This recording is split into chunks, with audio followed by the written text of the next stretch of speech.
Je reviens à un voyage que j'ai fait, peut-être la dernière fois on s'est vu physiquement, c'était en décembre 2019. J'avais ma carte de crédit que je pouvais utiliser.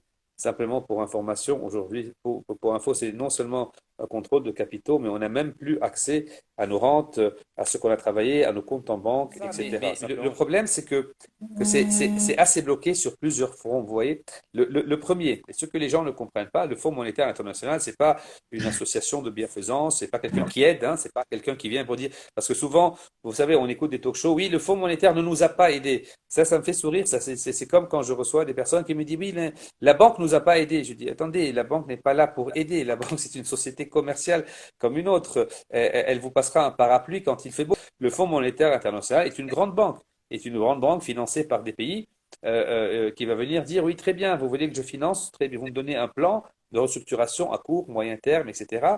Les gens ne comprennent pas. On n'est même pas au Fonds monétaire. Le Fonds monétaire, quand il est venu sur l'ancien gouvernement, il a dit, ben, écoutez, on va étudier votre dossier, tout simplement pour mettre les choses au clair, étudier votre dossier. Il a reçu 4 dossiers. Il a reçu un dossier du Conseil des ministres. Et puis, il a reçu un autre contredit des commissions parlementaires qui ont dit, ah non, non, les chiffres des ministres ne sont pas corrects. Et puis, il a reçu un troisième de l'association des banques qui dit, attendez, c'est tous des voyous, voilà ce qu'on veut. Ils ont peut-être raison. Et puis, nous, au secteur privé, on va dire, oui, non, mais écoutez, ne les écoutez pas, on est des voyous. Et j'ai dit exactement le même discours que j'ai dit aujourd'hui. Bon, toi, en tant qu'ami du Liban, tu vas m'écouter. Le Fonds monétaire, il écoute tout ça. Mais il dit quoi? Il dit, écoutez, allez jouer près de chez vous. On a d'autres chats à fouetter. Au niveau européen, il ne faut pas oublier les efforts du président Macron qui étaient énormes. Aujourd'hui, c'est le seul président qui est venu quelques jours après l'explosion criminelle qui a frappé le Liban, qui est descendu sur le terrain, alors qu'aucun politicien libanais avait osé le faire. Le seul moyen d'essayer de recommencer, c'est à travers le secteur privé. Ou d'autre part, il ne faut surtout pas laisser le secteur privé couler. On est en train de mettre en face l'économie noire, c'est-à-dire l'économie du financement du terrorisme, du financement du fanatisme. Aujourd'hui, on est en train de se transférer d'une économie bancaire qui avait quand même une certaine structure. Mis à part, je ne vais pas défendre les banques, mais qui avait une structure. Vous voyez ce que je veux dire? Mais il y avait un système. Aujourd'hui, on est allé vers un système cash. Et le système cash, d'habitude, est le système le plus dangereux pour le financement du terrorisme, le financement de blanchiment d'argent, etc. Donc, à mon avis, priorité, il faut sauver le secteur privé. Quand on dit le sauver, c'est l'aider déjà à le financer dans le sens, le financer pas pour l'aider, Eric, le financer pour qu'il puisse avoir des matières premières. Un industriel libanais, s'il ne peut pas avoir de matières premières, où il va vendre son usine, ce qu'on voit aujourd'hui, où il va défaire ses machines et aller en Égypte ou à Dubaï ou autre, soyons logiques. Donc aujourd'hui, moi je pense que c'est des bouffées d'oxygène qu'on peut donner à des industriels, à des commerçants. Au niveau politique, moi je suis quelqu'un qui respecte les institutions et je dis que tout doit se faire à travers la Constitution. Surtout pas tomber pour ce qui est en train d'être dit aujourd'hui sur ce qu'on appelle un nouveau pacte ou un nouvel accord. Parce que là, d'abord, tu ne peux pas le faire avec des forces politiques démesurées au Liban, sans rentrer dans les détails, mais démesurées. Bon, certains ont des armes, d'autres n'ont pas. Certains sont supportés par des pays internationaux. Et donc, tu ne peux pas rentrer sur une négociation comme ça. Élection. Élection, encore une fois, ça se prépare. Élection anticipée ou pas, moi, je suis encore question mark parce que je pense que même la société civile n'est pas prête pour des élections anticipées. Aujourd'hui, on fait des élections anticipées. Qui va les financer, Eric? Vous savez, des élections, il faut de l'argent. Hein. C'est pas seulement pour acheter des voix. Il faut de l'argent pour faire du marketing, etc. Aujourd'hui, qui a l'argent? Et là, j'arrive sur 2 points parce qu'il faut faire attention et j'espère qu'on a beaucoup de Français qui nous suivent.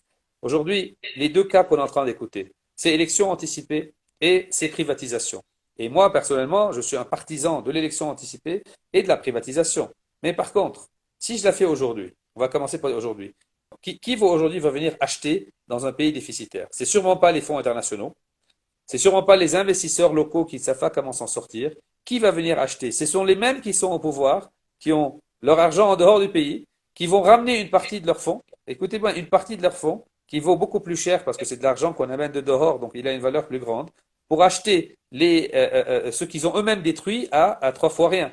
Si on fait des élections anticipées aujourd'hui, mais qui sont les partis prêts? La société civile est divisée. Oui, je comprends, ils en ont marre, ils descendent, ils manifestent. Bon, c'est bien tout ça. Donc, si la société civile ou ces jeunes-là ne sont pas bien organisés, et je fais aujourd'hui des élections anticipées, ou j'aurai les mêmes, parce qu'ils sont organisés, ils ont les fonds, ou j'aurai pire. Hein, j'aurai des gens qui sont hors jeu, mais qui reviendront avec un certain surfanatisme parce ils sont organisés, ils ont l'argent. Ouais. Donc, je suis plus pour garder un peu plus de temps, mais par contre sur une supervision internationale. La France joue son rôle et à mon avis doit jouer un rôle encore beaucoup plus agressif sur notre classe politique. Et quand je dis agressif, aujourd'hui, je crois beaucoup aux sanctions, Eric. Mon troisième point, aujourd'hui, on a commencé sur des sanctions américaines, mais moi je pense que l'Europe et surtout la France peut faire des sanctions, ne serait-ce que au sein de l'Europe, hein. Moi aujourd'hui, s'ils mettent une liste noire sur certains noms, sur certains politiciens qui ont transféré des fonds et autres, mais déjà ça commence ici parce que là, ça mettra ces personnes dont on parle en dehors de leur zone de confort.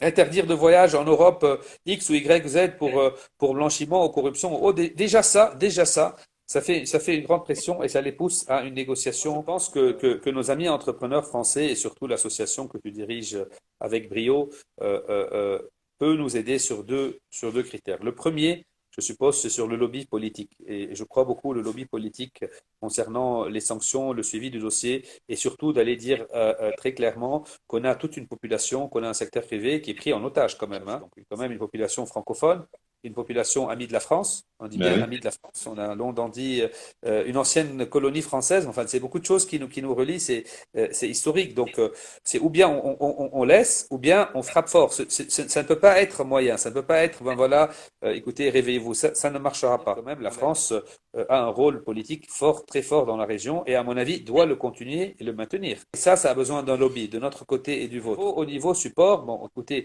c'est pas de l'aide, c'est de donner quand même un petit avantage et supporter les entreprises libanaises. Parce qu'aujourd'hui, le deuxième point, c'est pas vraiment une ou deux commandes ou quelques entreprises. Moi, je pense que on peut travailler ensemble en mettant un fonds quand même, un fonds qui peut aller à travers l'ambassade, qui peut aller à travers les pays donateurs de cèdre.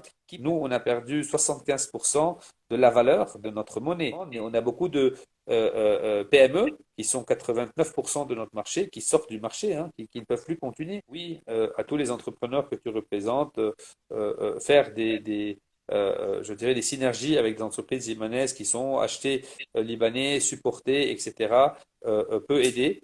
Ça, c'est très important. Et deux, au niveau politique, encore une fois, un lobby de plus en plus poussé pour déloger, je dirais, de leur zone de confort, je dis de leur zone de confort, des politiciens qui sont là pour rester. Et je dirais déjà ce que tu fais ou de passer nos messages en avant et parler de, tout, de mettre en avant le cas libanais, parce que souvent on va être dans les oubliettes, on aura d'autres cas qui vont venir. Et ça, il ne faut surtout pas, parce que là, je pense que nos politiciens libanais, ils n'attendent que ça. Et il ne faut pas oublier quand même que le 4 août, on a fait face à la troisième plus grande explosion du monde. On Oui. est sur le terrain, c'est notre pays, on est prêt à faire les batailles économiques, sociales pour se maintenir, je dis bien, pour regarder, on ne l'a surtout pas prise. J'ai énuméré les faits comme ils sont, mais à aucun moment je dis, et je veux être très clair, que ni qu'on lâche, ni qu'on est désespéré, ni qu'on abandonne, ni qu'on quitte, hein. Moi, c'est des mots que je ne dirai jamais.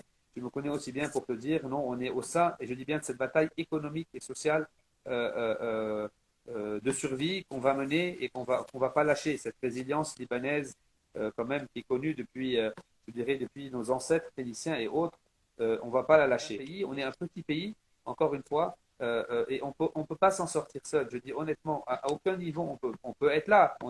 Et je vais être très clair, je ne demande pas que quelqu'un fasse ce travail pour nous. Si un support régional, européen est important, et il ne faut pas oublier qu'il y a des grands enjeux quand même. Il y a des grands enjeux qui sont en train de se passer au Liban, hein. Je nomme aujourd'hui, on a vu des nouveaux joueurs venir qui ont de la Turquie, comme l'Iran, comme les pays arabes. Vous voyez, donc il y a un changement et des nouvelles paix régionales que je ne commande pas, encore une fois, à partir du Liban, je ne peux pas vraiment en parler. Voilà pourquoi je dis il faut que ça commence sur des aides internationales, mais pas des aides financières, attention, des aides financières qui vont directement au secteur privé, des aides financières qui aident à l'investissement. Voilà, on ne lâche pas, on compte sur nos amis, dont toi en tête, on suit de très près ce qui se passe.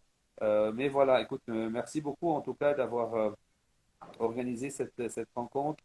Merci pour ce que tu fais. Merci de garder ce CED si précieusement qui est venu du cœur et droit au cœur avec cette photo du dîner qu'on a eu. Le rapport entre les investisseurs français et libanais, les entrepreneurs libanais et français va se poursuivre et je compte sur cette synergie franco-libanaise qui est extrêmement, à notre avis, importante.